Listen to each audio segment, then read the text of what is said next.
ये आकाशवाणी रायपुर है। छत्तीसगढ़ी समाचार बुलेटिन के संग मीनल तिवारी के जय जोहार।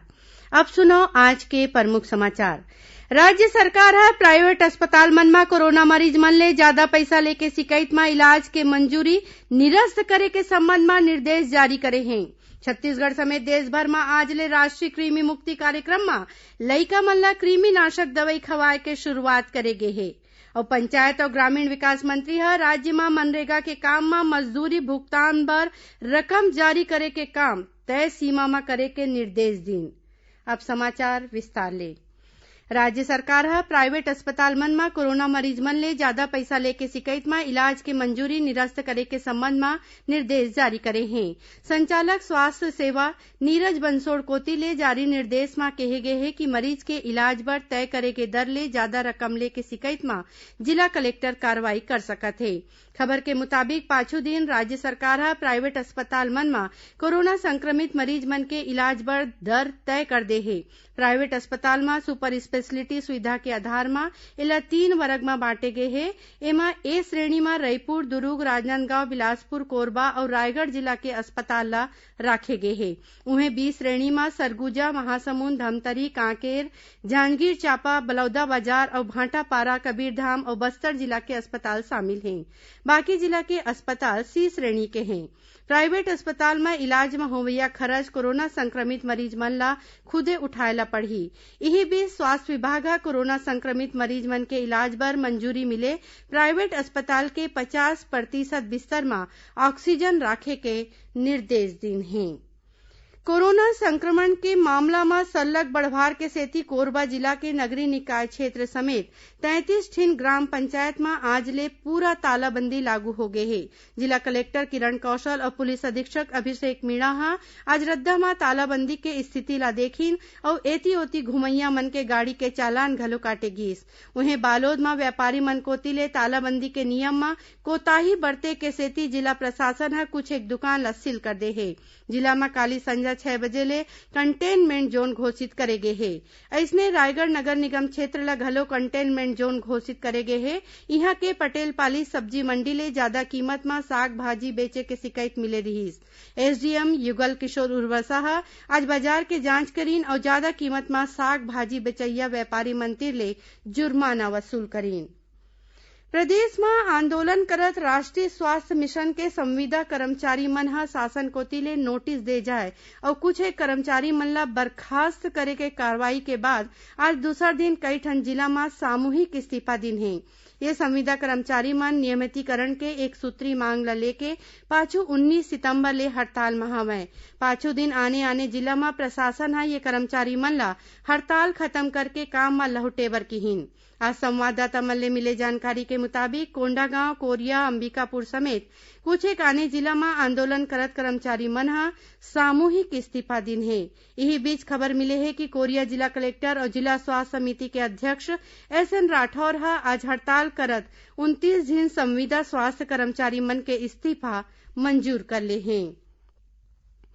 मुख्यमंत्री भूपेश बघेल किहिन है कि प्रदेश में मछली पालन, बांस शिल्प और प्राकृतिक उपचार के क्षेत्र में रोजगार के गजब संभावना हवय। श्री बघेल आज रायपुर में अपन निवास कार्यालय में गौठान ला आजीविका केंद्र बनाए के उद्देश्य ले चलाए जात आने काम के बने नतीजा बर गांव गंवई के युवा मन ला प्रशिक्षण दे जाए के कार्य योजना के समीक्षा करीन। छत्तीसगढ़ी समाचार बुलेटिन आप मन आकाशवाणी रायपुर ले सुनत हव। छत्तीसगढ़ के खबर ले है आपकी वास्ता और खबर के विश्वसनीयता ले है हमर वास्ता। आकाशवाणी समाचार रायपुर के प्रादेशिक समाचार बुलेटिन के संगे संग हमर समसामयिक कार्यक्रम आप रेडियो के संग अपन मोबाइल में घलो सुन सकत हव। आकाशवाणी समाचार फेसबुक, ट्विटर और यूट्यूब में घलो हावय। हमर फेसबुक पेज हरे Chhattisgarh news on AIR, Twitter handle CGAIR news और हमर यूट्यूब चैनल हरे छत्तीसगढ़ AIR न्यूज।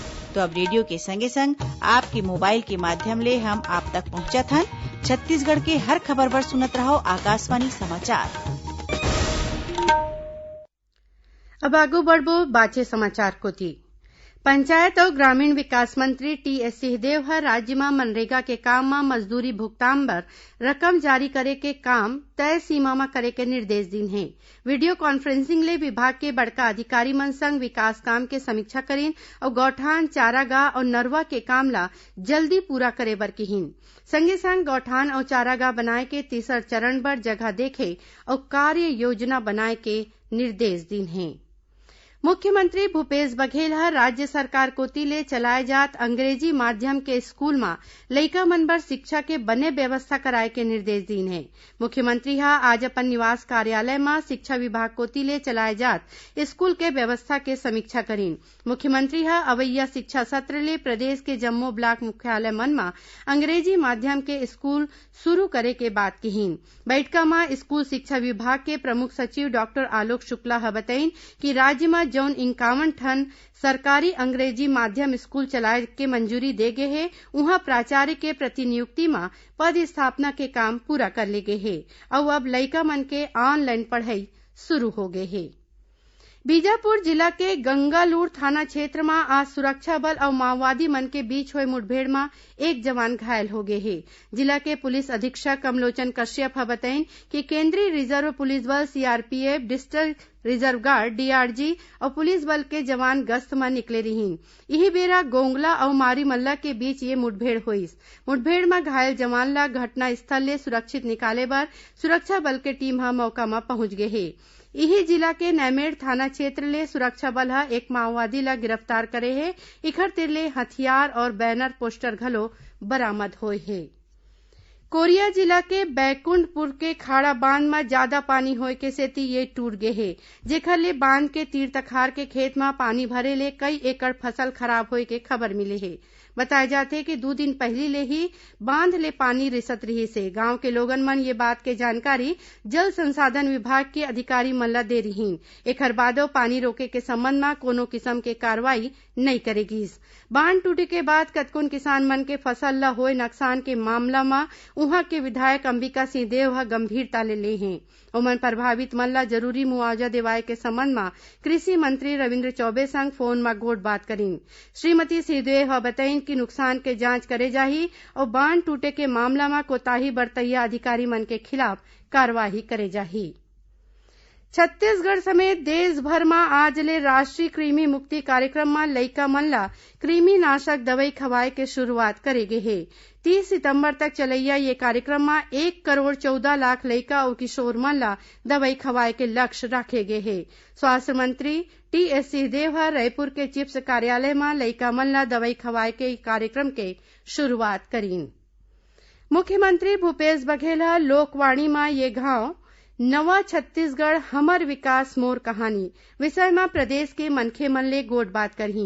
एकर संबंध में कोनो भी मनखे ह आकाशवाणी रायपुर के फोन नंबर 0771 2430 501 502 और 503 में काली और परन दिन 25 सितंबर के मंझनिया 3 ले 4 बजे के बीच फोन करके अपन सवाल ला रिकॉर्ड करा सकत हैं।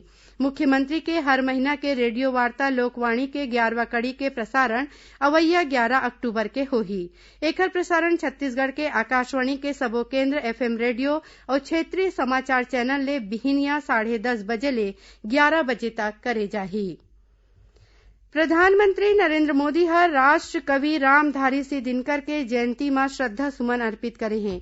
अपन संदेश में श्री मोदी ह कहीन कि दिनकर जी के रचना आम लोगन ला प्रेरित करत रहीन। उन्हें केंद्रीय मंत्री प्रकाश जावड़ेकर ह दिनकर जी के जयंती में श्रद्धांजलि दीन। आखिर में प्रमुख समाचार एक घाव फेर।